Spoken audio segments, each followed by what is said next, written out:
Hello, everybody. Welcome to Away Games, a Chicago Cubs podcast. Again, we're back. We're still going. The season's still going technically, so I'm told. I keep reading things about it. Occasionally, I see things about it. At Away Games Pod on Twitter, Instagram, everything if you want to follow us. And I'm Kevin McCaffrey, and look over there. It's Adam Mamawala. Listen over there. It's Adam Mamawala. Hey, look at me, listen to me. That's the motto of my whole career. Hello, everybody. Welcome to the show. How are we feeling about these Cubs? I find that I'm kind of enjoying watching them sometimes in a way that is surprising to me. Well, there's, I think the main, it's not developments of this week because it's been developing for a long time, but I think it's been nice to see some like actual breakouts sort of sustaining, I think is a thing. And then also breakdowns sustaining because that's giving us some sort of clarity going into, going forward. So yeah, it has been fun. I feel like you've watched more in the past week than I have. I have. Well, I got to attend two games Oh yeah, that's in right. Cincinnati. I was there both Saturday night and Sunday afternoon. It was only supposed to be one. I was only supposed to go to the Saturday game, and then it kept raining on Sunday. And it's easier to play baseball in a light rain than it is tennis. So we ended up having to pivot and go to a second Cubs-Reds game, which I was fine with. First of all, very nice park. You've been there, yeah? Yeah, Cincinnati? I think it's kind of underrated. I'm Yeah. fairly certain it's built by the same people who, or designed by the same people who did Pittsburgh's park, which is obviously gets all the raves and it is great. But the Cincinnati park is like pretty easy to get around, and I think it's cooler than it gets credit for. I dug it a lot. It's also like it's very nice to be in a city where the most expensive parking is $20 and you can easily find parking for like $10 or $7. I thought they had good food options. The concourse was nice. They had nice beer selections. I was a big fan of it. And also, like, I was fully preparing myself to be watching a Cubs team in mid-August that did not have any of the Cubs I love on it. And instead, I got to see Hap hit a home run on maybe the most ridiculous ball I've ever seen go out of a ballpark. Yeah, it was I a got to see cricket ass Contreras swing. hit a home Yeah. run. I got to see Wisdom hit a home run. Morel hit a home run. Our boy Yan Gomes. So even though the Cubs lost on Sunday, it was still a fun couple of games to go to. Very Cincinnati-esque games, if I may say so. Just like a lot of home runs, a lot of action, a lot of Aristides Aquino pimping only his fourth home run of the year. But hey.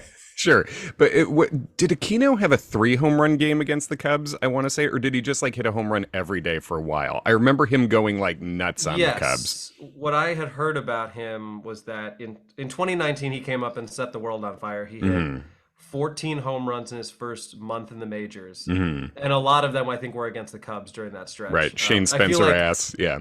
yeah, in 2019, which of course ended sadly, it was one of those times where the Reds were crappy, but Aquino was just killing the Cubs, is my memory of it. Yeah. But apparently, since those 14 home runs, he's hit like 18 total In his in life, the rest of yeah. 2019, Right. 2020, and so on. So yeah, but even this year, I think 3 of his 4 home runs are against the Cubs. So just add him to the very long list of guys who destroy the Cubs.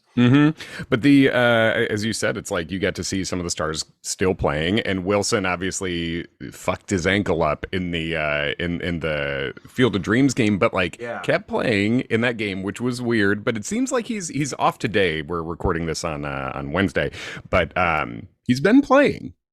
Mm. Yeah, no, and from what they mentioned on the broadcast last night, it sounds like his ankle's pretty rough shape. I don't know if it's quite Rizzo level in terms of Yeah. the disgusting black and blue factor. But yeah, when I was watching the Field of Dreams game, and when I saw that, I was not only was I concerned, just like, oh my God, is he out for the season? But then I had almost forgotten, like, oh, I'm gonna see this team in 2 days, and I was like, well, of course. Wilson doesn't get traded, and now I'm not going to see him because he's injured. So, I mean, it's hard to think of someone who's much tougher than Wilson. But Oh yeah. yeah, good to give him an off day, especially like day game after a night game, which I think they probably would have anyway. And that's been one of the nicest things about having the DH this year is that we get to see him have more days where he's just hitting.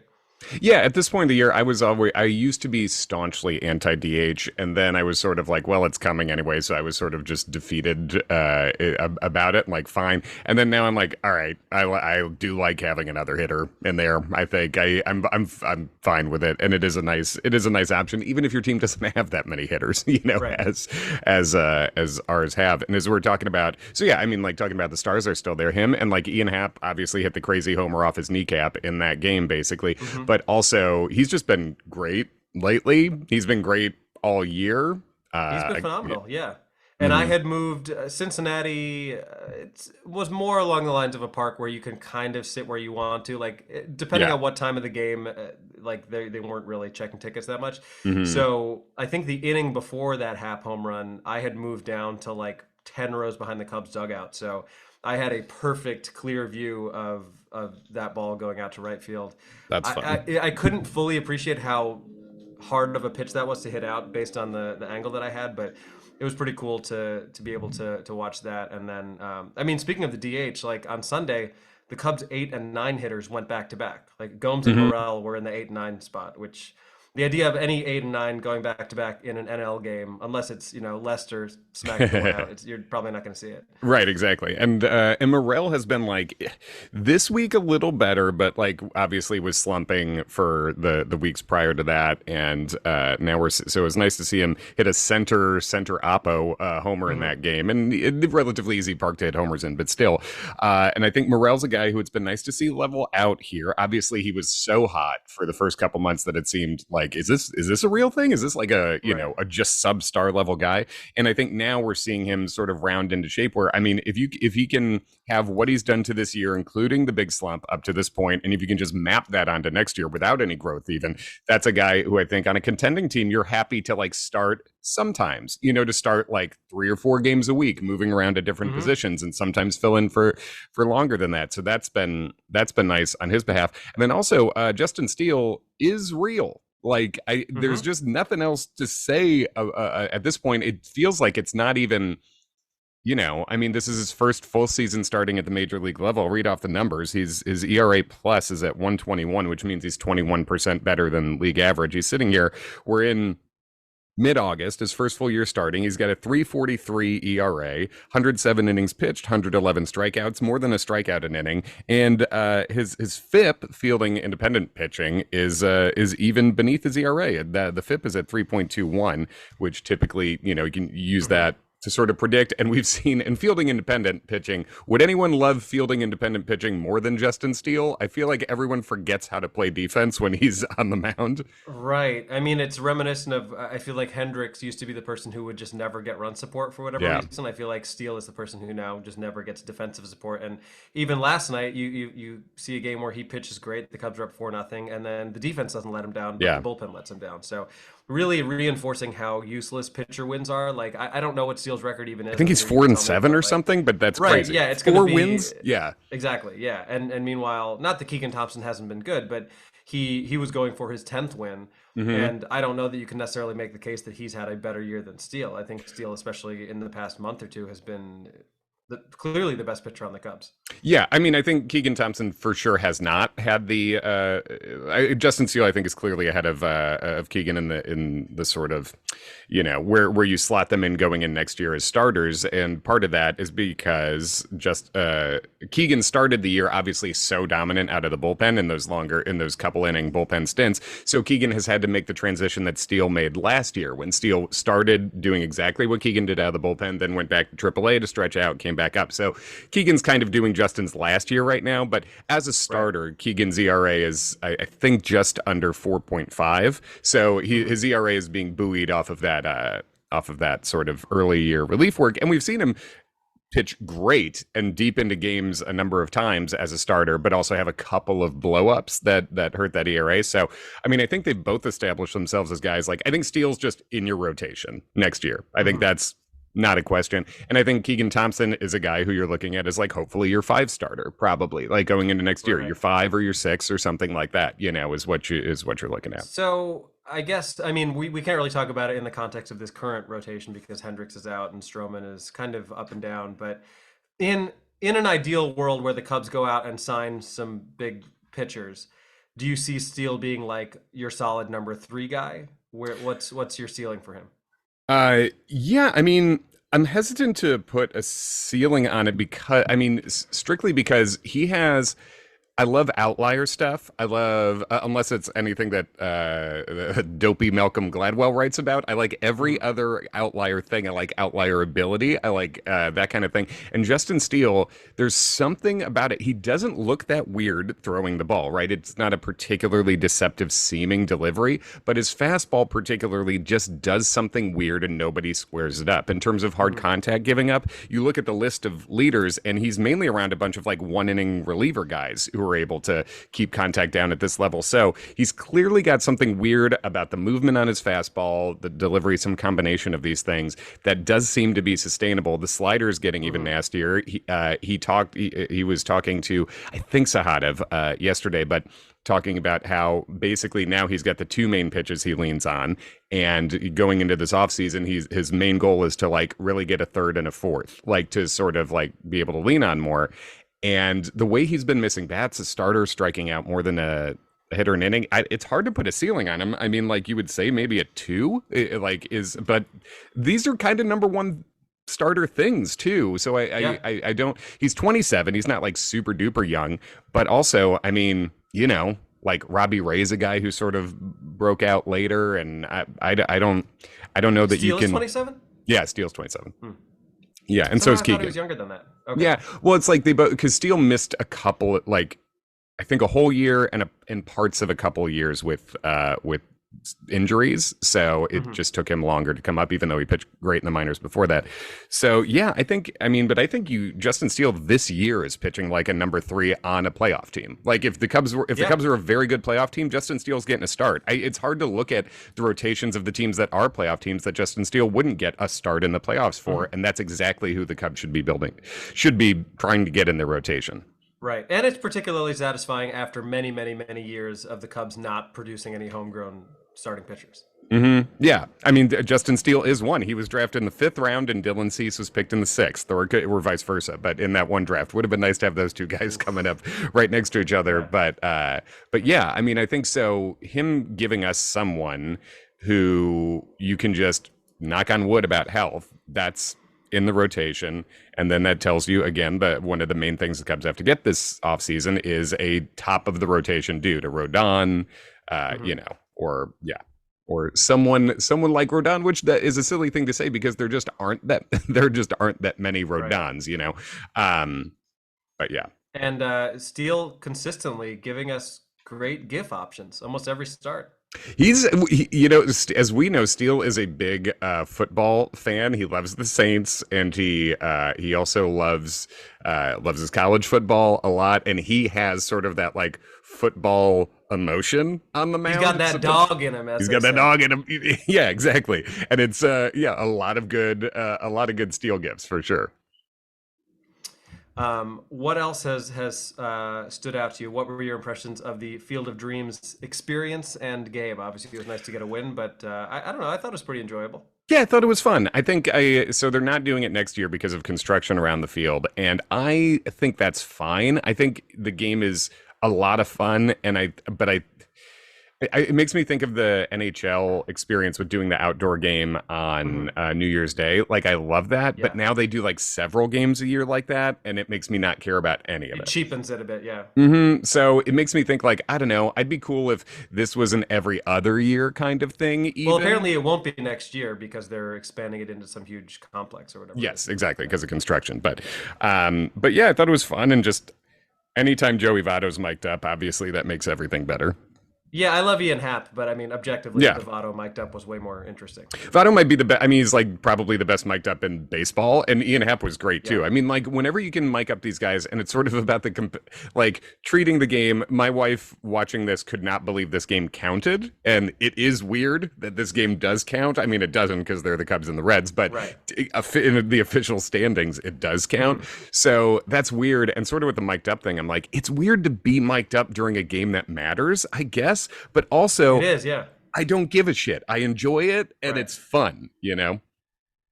Yeah, it's I can't recall if they did that last year. I assume they did with the Yankees White Sox game. But yeah, I feel like it's a little easier to pull off when the teams, yes, it does count, but like realistically, neither team is really playing for that much. Right. But I also think because of the uniqueness of the game, it was clear that both teams really wanted to win it. So Nice, Yeah. nice for the Cubs to have gotten a win. And I mean, if the Cubs win today, is that four straight series that they've won? Maybe, which is like just at Yeah, the time of they year. beat the. I think Yeah. they beat the Marlins National. It's not good opponents, but the Marlins Right. Nationals Reds, because technically the Field of Dreams game was one of the three of a three-game set. The Cubs have split the first two in DC, so if they win today, that's two of three, and then the Cubs play a makeup game against the hottest team in baseball, the Baltimore Orioles, who are still like half a game out of the wild card. What a fucking story! It's I'm all awesome. in on an Orioles Mariners ALCS. Yeah, shades of the mid '90s. Oh yeah, When give those me some teams would. BJ Surhoff. Yeah, yeah, bring the BJ Surhoff ass back. Well, Jeffrey Hammond's in the mix for you. I'm looking here, and right now, if the season ended today, the Cubs would again have the seventh pick in the draft, like they did this year. And I'm not a person who can watch a Cubs game and root for them to lose based on Never. draft position or whatever. I can't do that while I'm looking at it. What I can do is, if I'm not watching it, want the record to go closer to the top pick. I can sort of Sure. like I can separate myself in that way. So right now it's like the Cubs after the half season tank last year and the pretty full season tank this year, Mhm. still right there at seventh. That's how many bad teams there are. And the fact that they're third in the NL Central right now is just what an awful division that is. My Lord.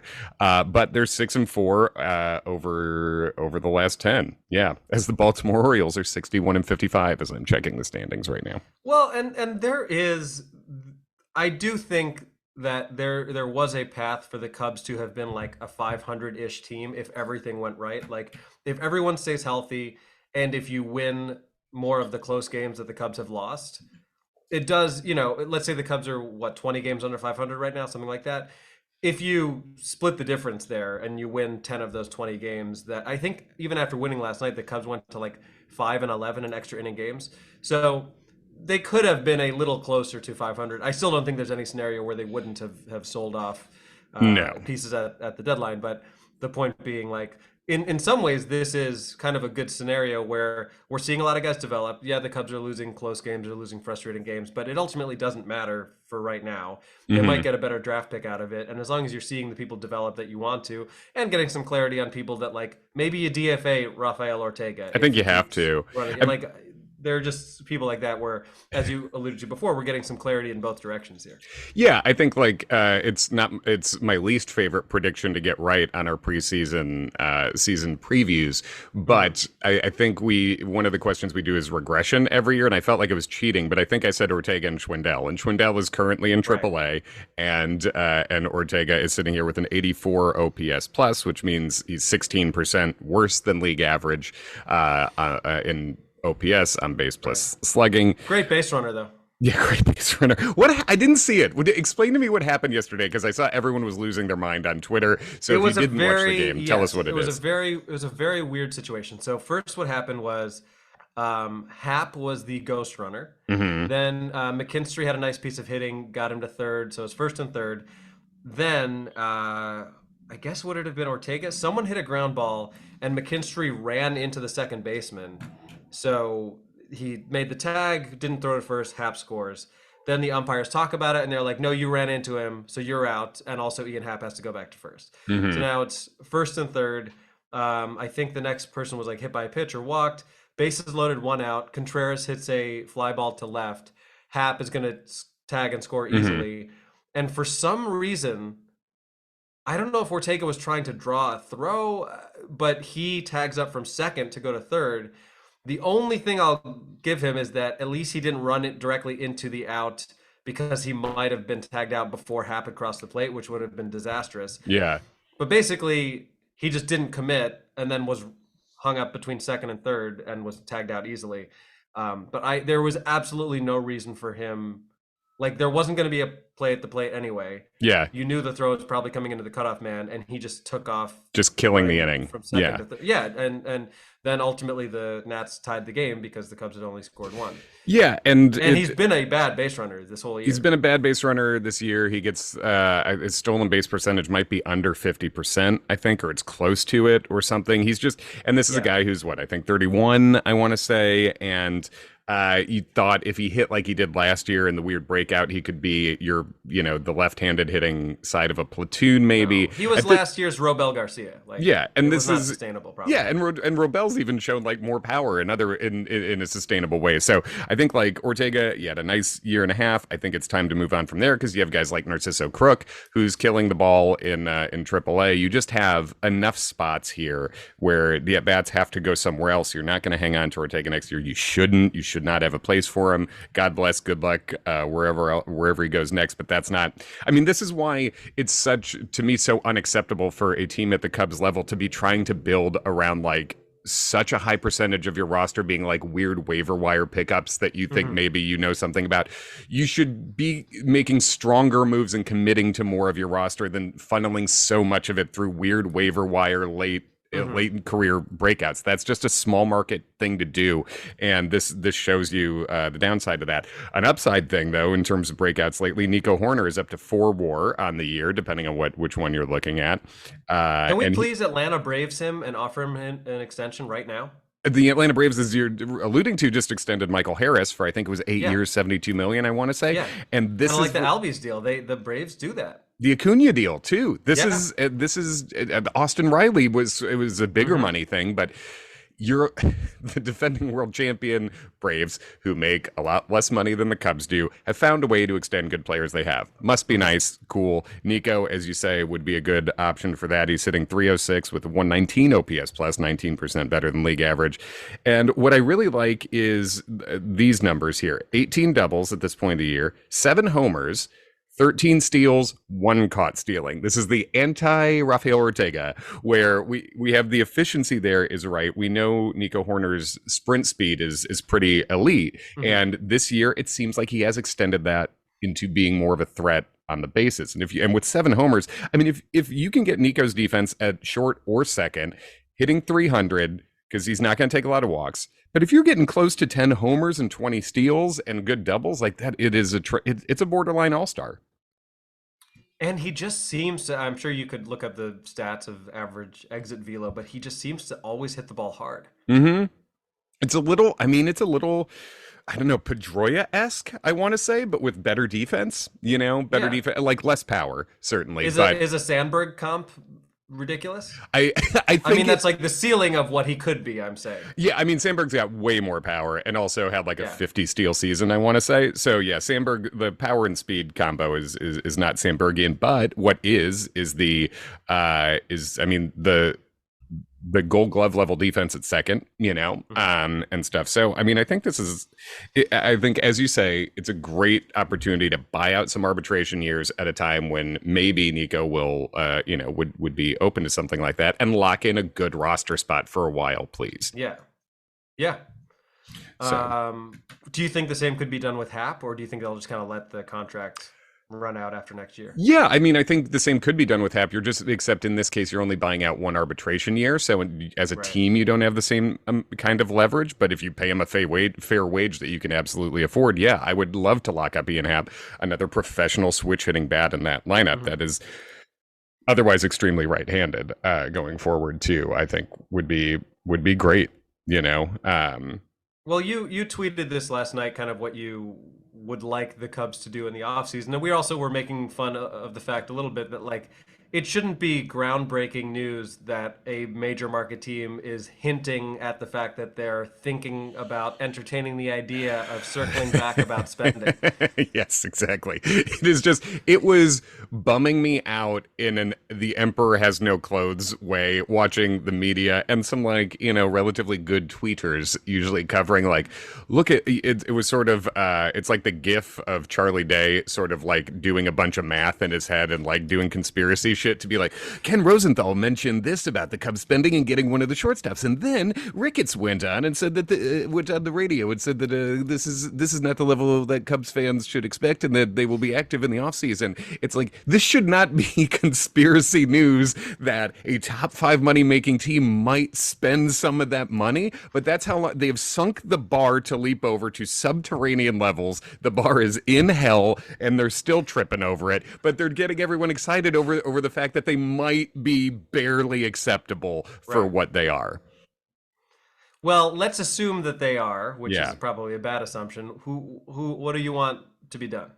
Well, yeah, like if I'm running the Cubs, and I mean, if I'm running the Cubs, I do a lot more, but this is, I think, what I would love to see you do. Obviously, you need a top of the rotation guy. Is that a Carlos Rodon? Maybe. Is that Senga from Japan, who's Mm, would also and would be great. And I want to say doesn't even need the posting fee. I forget exactly what his status is, but like say a Suzuki costs a little more because of right. the posting fee that comes with And you Japanese figure in terms players. of recruiting, it can't hurt to have a Suzuki on your team. Yeah, because I mean, Suzuki and Senga played together on the national team, in Hmm. the World Baseball Classic, I believe. So they know each other at least that way. They've at least met in whatever.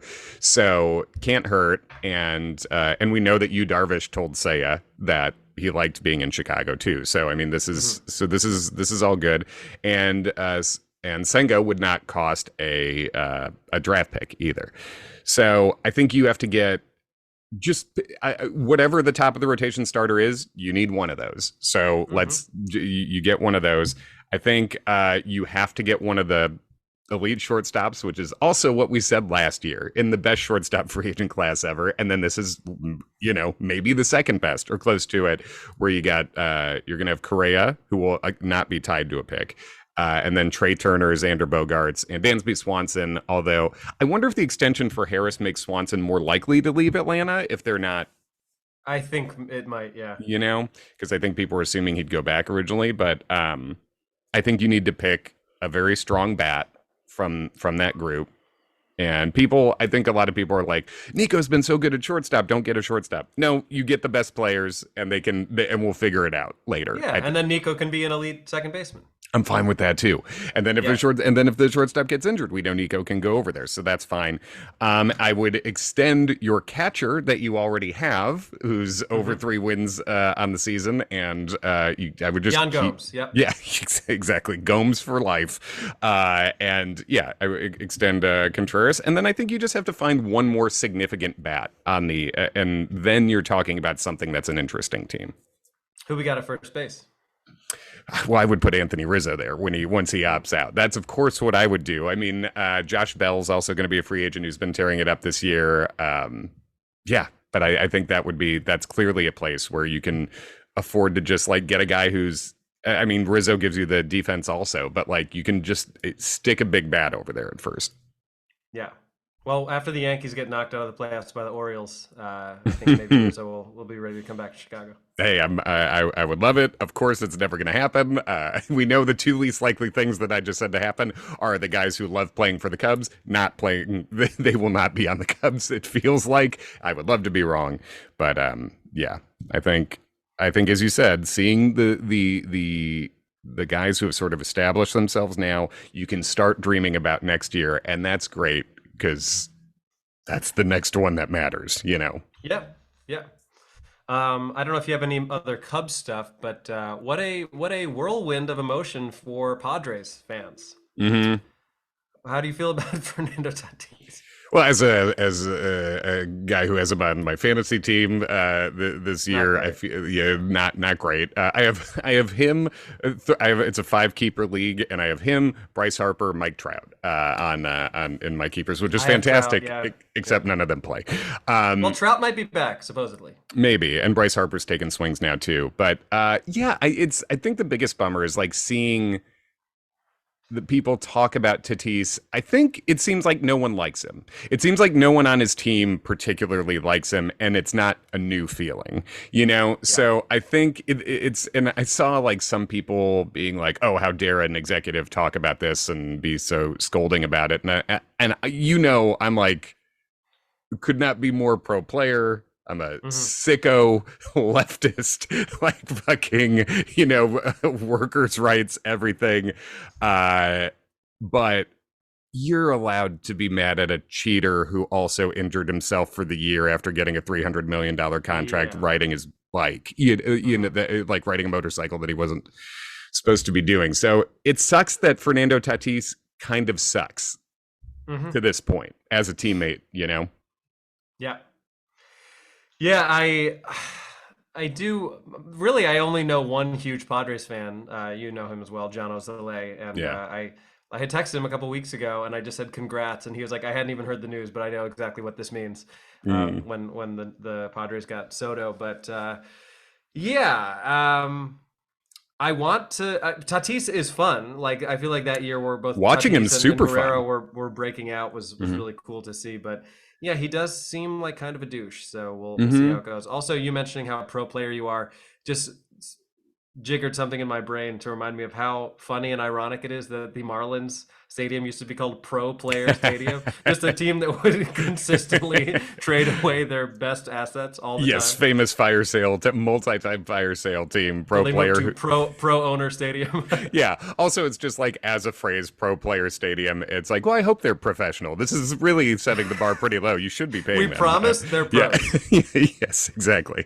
Yeah. So the Tatis news super sucks, but it's just now is it time to swoop in and take that contract? Of course it Oh is. Get God. on it. But yeah. I'll take Otani's contract. How about that? Let's take them both. Let's take them both and see what we can do. The Angels are such a shit show, just always. Yeah, seems like it wasn't Joe Madden's fault this year. Looking at the No. record, seems like maybe it was not. It was not He on got him. that mohawk for nothing. No, I hope he's still rocking it. But yeah, But speaking of fantasy, guess who I took a flyer on my fantasy team? your Franmil boy Reyes. Nuka, big power bopper, Hashtag Franville. Jeds League. Yes, In all seriousness, do we think we may have found anything in Franmil? And what is his situation going into next year? he's under contract. So yeah, it's let's see. Let me look it up real quick on the contract website. I'm not going to sit here and say that we've found the next David Ortiz, but like he's someone who has been good before, Oh, absolutely. and if he just needed a change of scenery, that could actually, as much as it pains me to give Jed Hoyer credit for anything, be a nice acquisition. It's sort of like the Jackson Frazier acquisition on the waiver wire and the Frank Schwindel and all these. It's sort of like, yeah, why not? It's a guy Hmm. who's shown that he has offensive skills and it costs nothing but the salary when the guy comes across the waiver wire. And yeah, Franmil, I think hit 37 homers a couple years ago. He's gone 30 Yeah. twice. So right now he's on his payroll salary, the base salary is 4.5 million, and he has 2 more years of arbitration left. Next year's his age 27 year. The following year he's still under contract, arbitration year 3, age 28. So yeah, I mean, like, he's basically DH only. You can plug him in Hmm. left field if you have to, but you'd rather not. But we were saying this lineup needs big bats. He's been a big bat. So I mean, Hmm. like, you're not gonna have a lot on base, but he's gonna hit the shit out of the ball when he hits it, and he's been hot since the Cubs picked him up. So so was Yes, Schwindel last year, even but lumbered out a triple, which was pretty fun Mhm. to watch. But and he, yeah, go everyone ahead. loves Franmil also as a just Yeah, teammate yeah, wise yeah, yeah. speaking. Yeah. No, he seems great, and also in the way that I think Baez was a good example of, like, you knew he was seeing the ball well when he was hitting the ball with conviction the opposite way. Right. Like Franmil's 2 home runs for the Cubs are both opposite field bombs, and I feel like that's always a good, like, when a guy's struggling, you're seeing him only trying to pull rolling over Hmm. balls, and Franmil seems he might be one of those people that for whatever reason just wanted to not be in Cleveland anymore. And as Joakim Noah says, Joakim Noah. who I wants was to go gonna to say. Cleveland on vacation? Yeah, Ichiro said was it Ichiro who said too. If I said I was excited to be here, I would have to punch myself in the face because I would know I was lying. True goat quote, Ichiro. But yes, and even the triple was off the Hmm. wall the opposite way too. Yeah. So Fran, yeah, it's a it's less flexible when you're like, I have to plug this guy in DH. That means other people can't be DHing at Hmm. that time. But you can throw him in left if you need to. Maybe you Right. can throw him in right. You'd rather not. But yeah, I'll take that bat for sure. And speaking of Ohio, I don't know if you've had it, but I don't want to set the internet on fire here with all of our listeners going crazy. Mhm. Skyline Chili is terrible. I Yeah, don't think I've ever eaten a worse food. It was slop. I felt like I was being punished. it was. I try to eat the thing in each town. Yeah, as Like, you what's should. this town's thing? I'm gonna give it a rip. I just looked at Skyline Chili and said no. I did not. So I have not had it myself, It's but really bad. yeah. It's like shockingly bad, and people love it, and it's so ubiquitous. You can't escape it in Cincinnati. Yeah. Every billboard, every street has one. It's in all the stadiums. People are eating it. Hmm. I thought at the very least the coney would be good. It's like a chili dog, Yeah. but it was, I swear it was like a white hot dog. It didn't even seem like cooked fully. It was disgusting. The exact way you said that should be the slogan. People are eating it. You know, just like, I mean, it's being consumed, but should it be? That's for no. My Yeah. friend who I was in Cincinnati with also was not a fan, and at the end of the meal, he said, "I don't want this meal to be a part of my memories." And I was like, "Well, that's a slogan for a restaurant right there." That's very good. Good place to end. I don't want this meal to be part of my memories. I don't want a lot of this season to be part of my memories. But here we are. It's hopefully in the final year of the Cubs Skyline Chili era, and Agreed. yes, Hopefully, we'll move into more of a Grater's ice cream era, which is yes, actually quite good. it's a big Ken Schultz wreck, right? Isn't it? Oh I yeah, want to say, yeah, yeah. it's fantastic. They melt, they cool the chocolates in the ice cream as the ice cream is cooling. It's genius. Very forward-thinking dessert stuff. Follow us at Away Games Pod on Twitter, on Instagram, on all the things. Adam, anything to plug on the way out? Just shows, especially Chicago shows. I'll be at Zany's Rosemont on September 23rd and 24th, and looking like I will be checking off guaranteed rate. Yes. Going to a game with Ken Schultz. So Beautiful. hopefully stadium number 23 to come. I'll try to remind Tony La Russa to put in a pinch runner if he needs a reminder. Yeah. But yeah, just shows which can be found on my website. You got anything? I'll be in Minneapolis at the Comedy Corner Underground, August 26th and 27th. If you're in that area, come on by. It'll be my first time doing a weekend there. So August 26th, 27th in Minneapolis, and I'll cross off Target Field. So that'll be nice. fun too. But It's thanks. a great park. I was there in April. Not so fun. I think you'll have a better time in August. Oh, good. Yeah, fingers crossed. Thanks for listening, everybody. We'll see you later.